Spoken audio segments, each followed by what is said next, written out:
These first three problems are review. It says rewrite the equation in function form. Remember, that means solve for y. On tests and quizzes, these are what the directions will say.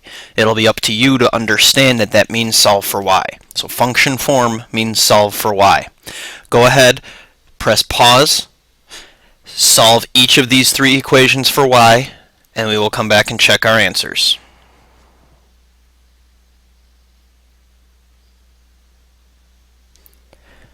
Go ahead, check all three. The first one, all we have to do is subtract 4x from both sides. If you have y equals 2 minus 4x, perfect. If you have y equals negative 4x plus 2, that's also perfect.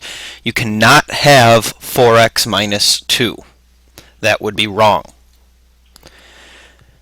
For number 8, you add 2x to both sides. You can have 8 plus 2x or 2x plus 8. And for number 9, you have to subtract 6x from both sides first, then divide each term by negative 3. 9 divided by negative 3 gives you your negative 3 here. A negative 6 divided by negative 3, negative divided by a negative makes this addition. 6 divided by 3 is 2. Oftentimes that will simplify, but sometimes it won't simplify at all, and you'll have to leave it as a fraction. Or it'll simplify and still be a fraction. So that's where you have to be most careful. We are going to use that concept to be able to graph lines. Our steps are off to the right here. First step is to write it in function form, which means what? I couldn't hear you. That's right, solve for y. So, this function is already solved for y, so step 1 is already done. I don't have to worry about it. Now I have to pick values for x. The good news is I'm going to give you directions on what to do for x. For x, as long as your rate of change, or the number that you're multiplying x by, is a whole number or an integer, you are always going to pick 0, 1, and 2, and negative 1. Sometimes you'll have 4 slots, and those are the 4 numbers I want you to pick. If you have 5, then pick negative 2 as well. But make sure you always have 0, you always have positive and negative 1, and then it's best usually to pick another positive number, so pick positive 2. Do them in this order as well. That way you noticed that it is in numerical order. Your negatives are first, into your positives. Fill in this column, and this goes back to when we first started with functions and we had our multiple representations and we had the process column in the middle. We're doing the same thing, we just don't have the process column in the middle. I'm substituting negative 2 in for x in this function. So I check 2 times negative 2 minus 8. That's negative 4 minus 8. Is negative 12. There's one ordered pair. Then I check the same thing, but I substitute negative 1 in for x.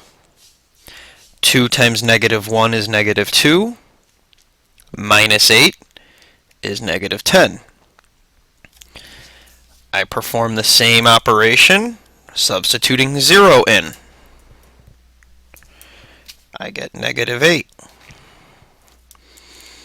I do the same thing with 1. I get negative 6.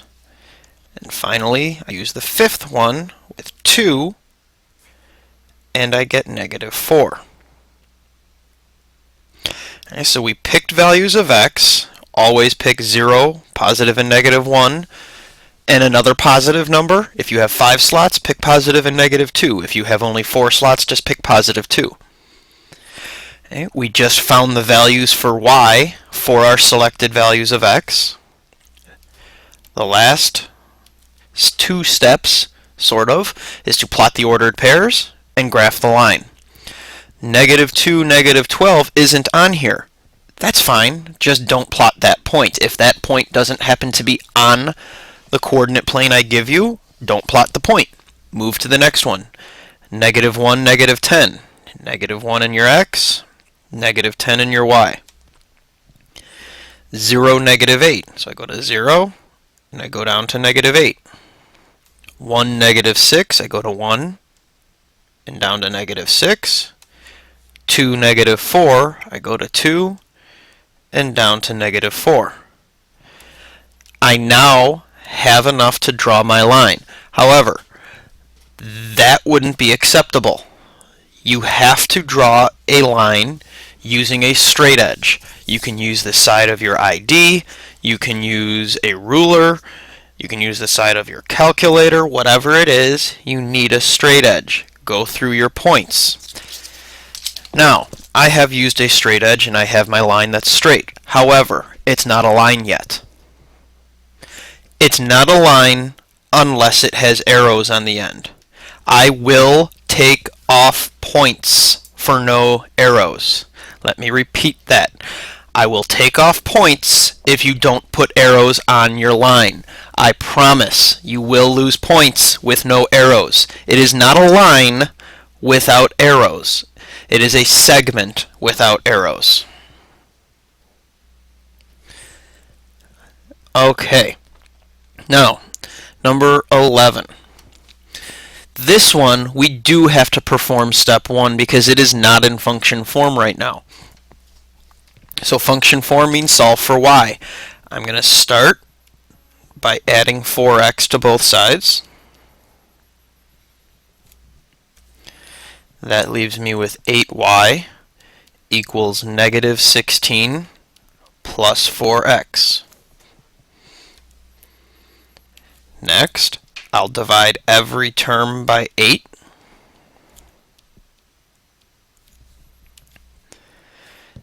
And I have y equals -2 plus, this is one of those situations where when I simplify this, I still have a fraction, and that's okay. I have 1/2. That is not the same as 2. If you put 2x, it's wrong. Simplify your fractions carefully. When in doubt, use your calculator to simplify the fraction. But step 1 is done right here. I've now got it in function form. Step 2 is pick values of x. And I know that last problem I talked about picking 0, positive and -1, positive and -2. These are the situations where I don't want to pick those numbers. The main reason and the main difference is your rate of change is a fraction. When your rate of change is a fraction, you still pick 0. That's not going to change. But instead of picking positive and -1, always pick positive and negative of your denominator. So in this case, 2 and -2. If it happens to be a denominator of 3, you'd pick 3 and -3. This is going to help us prevent getting fractions and decimals for y. On the test and quiz, it will say no decimal answers, no decimal ordered pairs. If you choose positive and -1 here for a problem that has a fraction as your rate of change, you will not get full credit.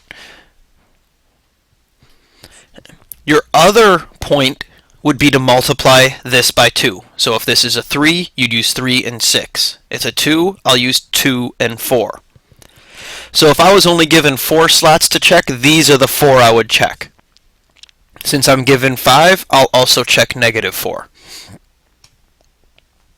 That's step 2. Step 3, I'm going to use this function rule with these values of x. So I'm going to check -2 plus 1/2 times, I'll check -4 first. 1/2 times -4 is -2. -2 plus -2 is -4. I have to go through this process for every value of x that I picked. I picked -2, so I'll put -2 in here. 1/2 times -2 is -1. -2 plus -1 is -3.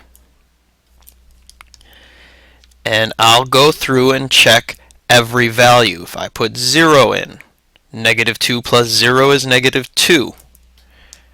I change it and I put in 2. -2 plus +1 is -1. And when I change it to 4, it's -2 plus 2. That's 0. I want you to recognize, if I put 1 in here, I'd have -2 plus 1/2, which would be -1.5. While that is true, I do not want you to graph ordered pairs that have decimals. If you get decimals in here as y, then you've picked wrong values for x. You will get points taken off. So be extremely careful with what values you pick. That's step 3. Step 4 is to plot your points. -4, -4, -2, -3, -1, we didn't do, 0, -2, 2, -1, and 4, 0. I get my straight edge back out.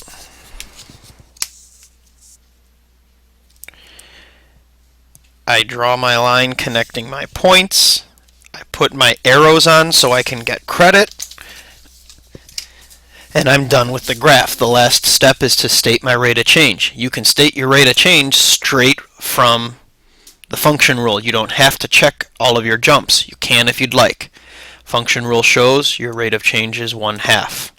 That's why it's a fraction, which is why we pick different values for x. So, to summarize, picking values of x, if your rate of change is an integer, use 0, positive and -1, +2. If you have 5 slots, choose positive and -2.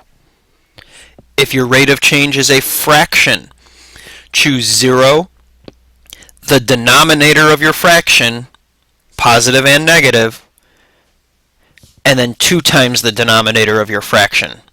If you have 5 slots, do positive and negative. If you only have 4, only do the positive.